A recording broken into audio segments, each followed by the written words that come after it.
Hello, my name is Pijn and welcome to the third video about archaeological materials. Today we'll talk about the evolution of bullets, and first we have to move to the medieval period, to the introduction of gunpowder, and it happened in Europe during the 13th century from Asia, and they mainly used this for mortars, cannons and later on guns.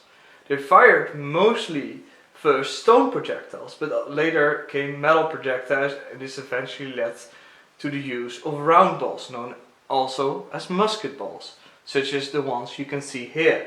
Now, round balls are very difficult, if not impossible to date, because their design has been the same for almost 5 centuries. But there are some small clues that might tell whether it's an older musket ball that dates before 1800. And that's, and I don't have an example myself. I will provide a reason in the description why that is. But they will have a little casting seam around the musket ball or a little nodule attached to it that might indicate that the ball is older. You also might find these types of musket balls that have a little hole in it. And that's because this one has been pulled.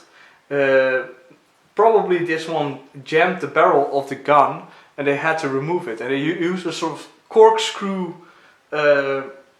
item. It looks similar to how you a device in which you open your wine bottle with, and they take it out of the barrel that way. So they screw it in and then pull it out. Soldiers might get bored, so in encampments they usually make stuff also out of bullets, and lead is a very soft and easy to work metal. You can also easily melt it because it has a low melting temperature, and they might make little fishing sinkers or other objects such as weights out of these lead bullets. So you might even recognize that it's still a bullet, as was in this case. And you also might find fired ones, like this one that has been split open because it hit something hard, and you might find them flat with a round side at the back or all sorts of shapes when they hit something. Now, these round balls are not very accurate. How do you improve that accuracy? Well, that can be done with rifling, and rifling is invented in the 13th century. However, it only becomes more common in the 18th century and is perfected in the early 19th century. Now, what is rifling? Rifling are grooves in the barrel that go in a sort of corkscrew pattern. And the effect is similar to that of a spin pass on a rugby ball. It gives a spin to the projectile, creating a gyroscopically stabilizing effect, which causes the conservation of angular momentum, thus improving its aerodynamic stability and accuracy. Well, if you find this very difficult to understand, I'm going to provide a graph in the description in how that actually improves it.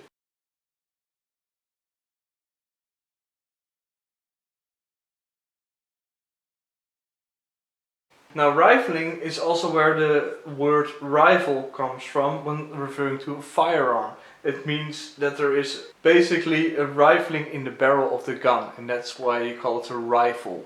In the early 19th century, cylindrical pointed projectiles were invented, later with a hollow conical base.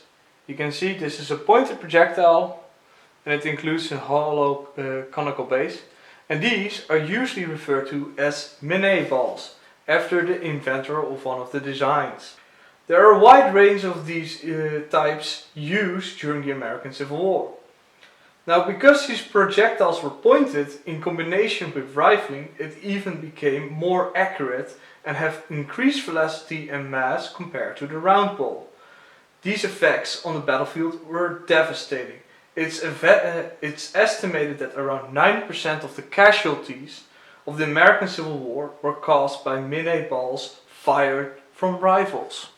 Do note that during the American Civil War, these muskets and round balls, like this one and this one, were still being used. Most of rifles and muskets were still front-loading guns. For this, they used paper cartridges which included gunpowder and a projectile. During the American Civil War, first metal cartridges were also introduced.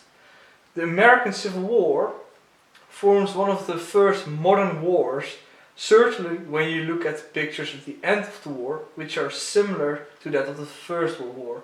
For those who are interested, I will include a link to some of these pictures that you can see that it really includes trench warfare. Now, one of the final important steps to the development of modern ammunition happens in 1882, and that is that of copper metal jacket. Because bullets are fired at a higher velocity, lead is heated to the melting point, which leads to deforming of the projectile, which don't help with the aerodynamic properties like I told you about before. The copper jacket around the lead metal core made sure that this didn't happen, so it made the bullet more stable and less deforming occurred.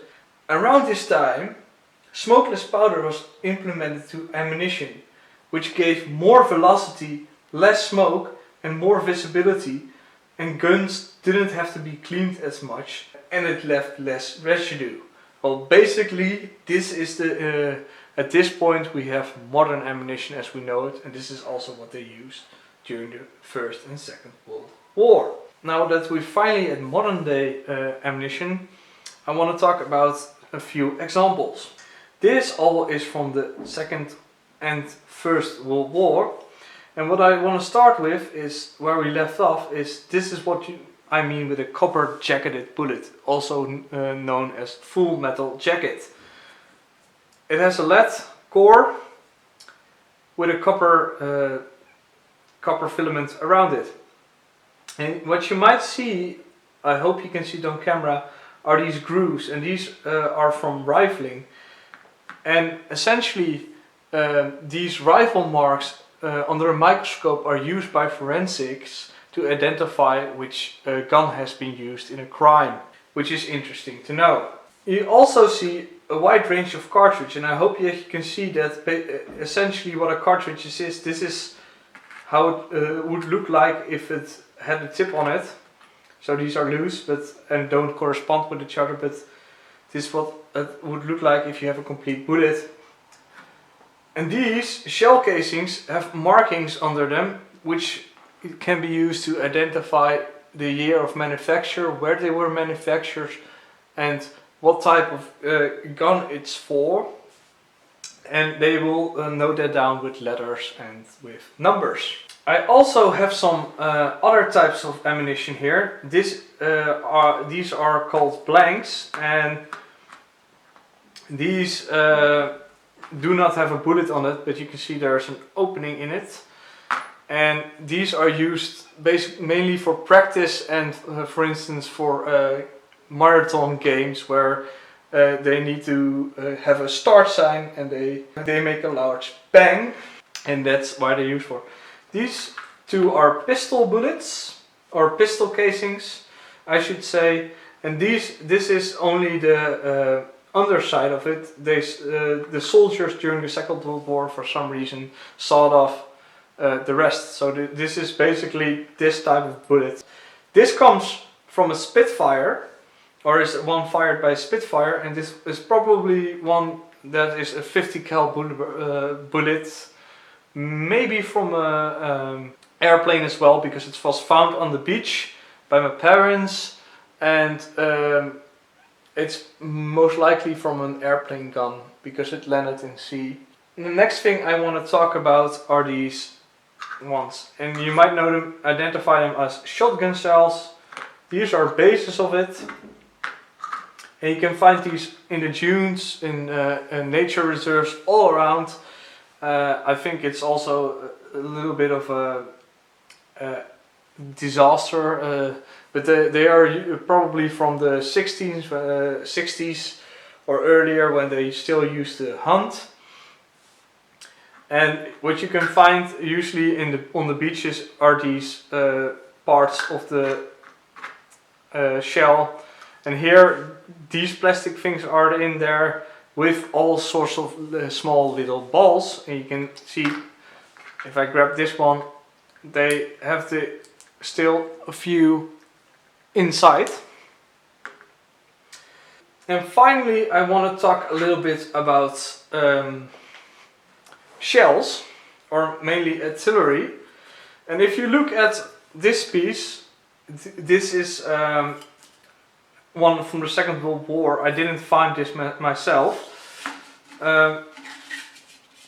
And basically, just like a modern day bullet, the grenade would have been here, and it's essentially the same thing. And the funny thing is, during the Second World War, the American World War II Sherman tanks had a 75 millimeter solid shot as an anti-armor round, and basically it was just a solid cannonball that they shot. It was a pointed projectile which didn't include explosive load, so it was essentially a very, very large bullet. So the principle of an artillery gun is essentially the same, where you have a casing with a load basically to fire the projectile, and you have a projectile, and the barrel is usually also rifled. And to create this rifling, you usually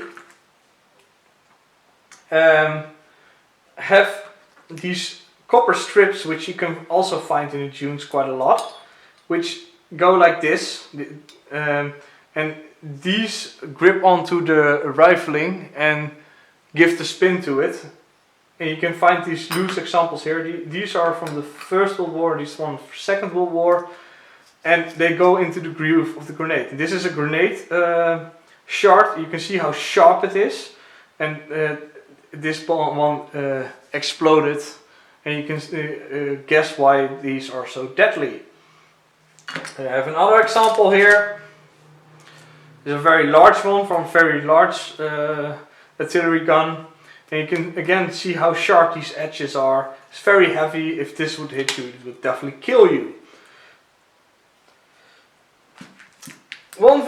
Other thing you should know about shells is some shells include these balls. And these are not musket balls, these are shrapnel balls. And what basically these projectiles do is, when the grenade is fired, in the trajectory they have a timer and they go open, and it's very nasty, but they will rain down essentially a lot of these lead balls. So you will, if you were to be a soldier in the trench, you would get a rain of lead balls on top of you, which is of course horrifying. Lastly, I want to end with never, and I mean never, ever pick up live ammunition. Especially not grenades, but also not live bullet casings. If you find it, just call the IOD and let them deal with it. You never ever pick it up. Not on excavations, not when you're having a hike. I'm just telling you about artillery just to show you that there are essentially larger projectiles, just like bullets are. I hope you enjoyed this video. I will include a video about more in-depth evolution of ammunition. And if you want to know more about the use of guns during medieval warfare, I will include a link to the Time Team episode about the Battle of Bosworth, which in my opinion is one of the better explanations, and that really shows what the effect is of gunpowder on the medieval battlefield. I hope you enjoyed this video, and I hope you see you in the next one.